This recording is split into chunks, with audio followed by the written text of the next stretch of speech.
Hey everybody, it's Robyn, and I am back with another awesome cake tutorial to share with all of you. So most of my regulars will know I've made lots of dinosaur cakes, but this is my first one themed from Jurassic World, and the timing couldn't be better with the release of the new movie next week, which I am so excited about, but I'm even more excited to share this cake with all of you. So without any further ado, let's get right into it. So for today's cake, we're going to be using three 10-inch layers of cake, but we're going to do something a little bit different today. So we have a nice variety of flavors. We're going to use one vanilla, one marble, and one chocolate sponge. And once you finish leveling out those layers, the next thing we're going to do is stack and fill our cake. So we're going to start with our chocolate sponge on the bottom, and we're going to add a nice generous layer of some chocolate American buttercream in there for filling. And we're just going to spread that out using a small offset spatula. And we're going to get it fairly smooth because we don't want any air bubbles to form. And then we're going to lay that second layer, which is going to be marble, and we'll finish it off with a vanilla on the top. And as you guys can see, I used vanilla American buttercream in between those marble and vanilla layers. So now that we have our layers stacked and filled, it's time to take that same vanilla American buttercream and we're going to add a nice thin coat all over our entire cake to seal in all these crumbs, also known as a crumb coat. And this layer does not have to look pretty. We're just going to slather it on as best we can with a small offset spatula, because our next layer of icing is going to look much more aesthetic, I promise. So we're just going to finish this up and pop it in the fridge, because next we're going to work on this super cool Jurassic World cake topper. So the first thing we need to do is roll out a nice big piece of gray fondant. Then we're going to take our stencil, which we've already prepared, and give that a good press down onto that freshly rolled fondant, leaving a really nice imprint of the image behind. And I hope you guys can see that a little bit, but we're just going to take a craft knife and we're going to follow the outline of the main image, and that is it for the first piece. So we're going to do the same thing with our blue fondant, and we're going to cut out that blue circle that fits right in the center of the gray circle. And now we are going to work on some black. So this piece is going to be a little bit trickier. We're going to be working on the outline for the circle, the banner, and the dinosaur itself. Now this is a very intricate process, so the best tip I can give you is once you roll out your fondant, give it a little bit of time to dry before you start to cut it. Now what that's going to do is make it so the fondant doesn't pull quite so much, and this process also works really well when you have to cut out any type of fine lettering as well. I use this all the time and I'm able to cut out the most difficult of scripts. It has been a lifesaver, let me tell you. So now that we have all the fine fondant detailed work done on the topper, we have a little bit of painting to do. So we're going to paint a little blue line in the center of all of our letters using a very, very fine paintbrush and some watered down royal blue gel food color. And there it is so far, guys. Doesn't it look super cool? So now we're going to let this dry for a little bit, and once it's firmed up, we are going to take another piece of gray fondant, roll that out fairly thick, press some wooden skewers down inside, and then secure that using a little bit of water to the Jurassic World topper that we just created. Then we're going to cut all that excess fondant away that we don't need, but it's not done yet. We have one more little step we need to complete. Now that our topper is completely firm because we've allowed it to dry, I can actually touch it and not worry about squishing it or messing it up. So now we're going to paint all those teeny tiny little teeth. And there we go. That's much better. He looks much more scary. What do you guys think? Okay, so our topper is finished, and now we're going to set that off to the side until we need it later on. And now we're going to start working on the Jurassic World entrance. So we've rolled out another piece of gray fondant, and I've rolled this out fairly thick as well. And we're going to use our stencil to mark off the two pillars that go on each side of the door. Then I'm going to use this small X-Acto knife to cut everything out and create that shape that we need. Now once we finish cutting away the excess, I'm going to take that little strip of fondant I had running down the center, and we're going to cut all these little squares and stick those into place. And these are actually supposed to be little fireplaces, but I forgot the flames. My bad, you guys can add those yourself, I guess. So we'll just move on to the gate.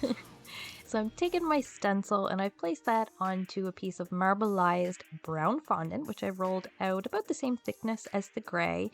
And then using my stenciling technique, I've marked it off, cut it out, and now I'm adding some texture using my Dresden veining tool. Now we're going to cut some little strips of fondant and we're going to strategically put these into place and make it look a little bit less like a piece of wood and more like a gate.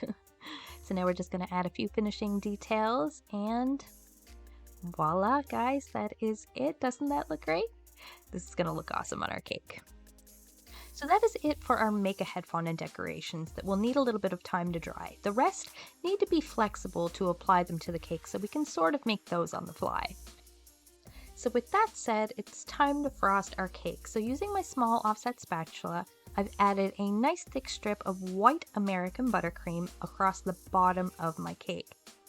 Then we're going to switch over to our nice royal blue, and starting with the top of our cake first, we're going to get that covered and then carefully work our way down to the sides until it meets up with that white frosting. Now don't worry about it blending together because we're actually going to do that intentionally. I'm using my small offset spatula to create a bit of a wave pattern and sort of mash those two colors together, and then we're going to take our bench scraper and smooth that all out and see what it looks like.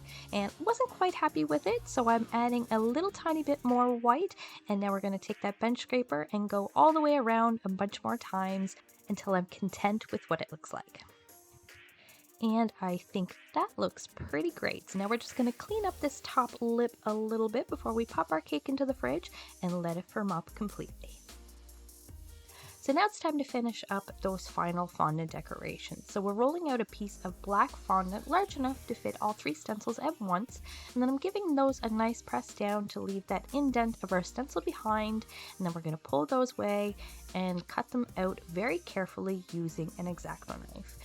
And you're going to want to roll out your fondant nice and thin for these because it's going to be so much easier to cut out all that fine detail if your fondant isn't rolled out too thickly, because when it's really thick, it can create a lot of drag when you're pulling your blade through it. So obviously we had to cut ourselves out a little raptor because Blue's our boy and we couldn't forget him. And then we're also going to cut out a Tyrannosaurus Rex as well. And for the 3rd dinosaur, even though I heard it's not featured in the 3rd movie, it's still super cool. So we're going to also cut out the Indominus Rex as well. And there you go guys, aren't they super cool? I hope you guys like them as much as I do.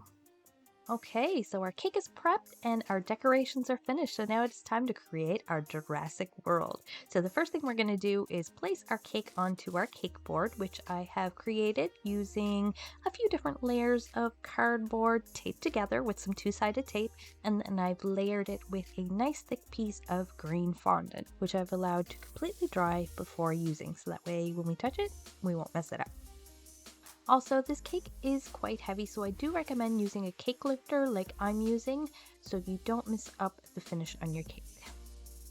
Now, once we've decided which side will be the front of our cake, we are first going to attach our gauge. So first we are going to stick on the doors and make sure those are centered. Then on each side we will attach the pillars, and then right beside those we're going to start piping some buttercream tree trunks.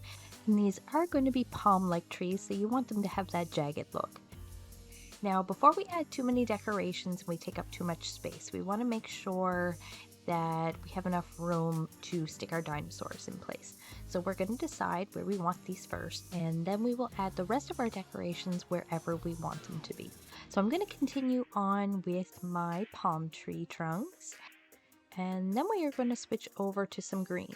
So I'm using a leaf piping tip, and we're going to make some various sized leaves. So as you can see, I have some smaller ones in the front, and then we're doing some longer ones to look sort of like fern leaves. And if you like, you can now add a little personalized birthday message like I added using the same lettering that we used in our cake topper. Doesn't that look really nice?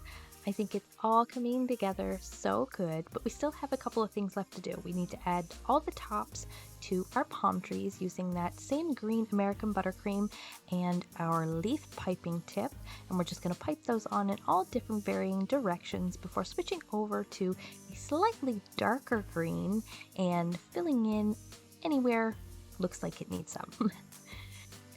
Alright, now once we've finished filling all that in and we've sufficiently made it look like a tropical dinosaur paradise, we get to add our cake topper we worked so hard on, and doesn't that look fabulous?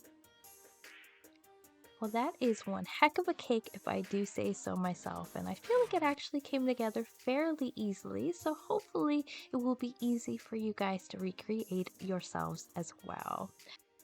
So that is it for today, guys. I really hope you enjoyed the video, and maybe even it helped you learn a thing or two, because we all know that caking is a never-ending learning process. I know I'm still learning new things every day, and if you guys want to continue to learn with me, you know what to do. Hit that like button, leave a comment, and hit subscribe for lots more great caking videos. And if you guys love the channel and would like to show some support, please consider sending a super thanks if you're able to, so I can keep making all these great cake videos for all of you. Thanks for watching, guys. See you on the next one.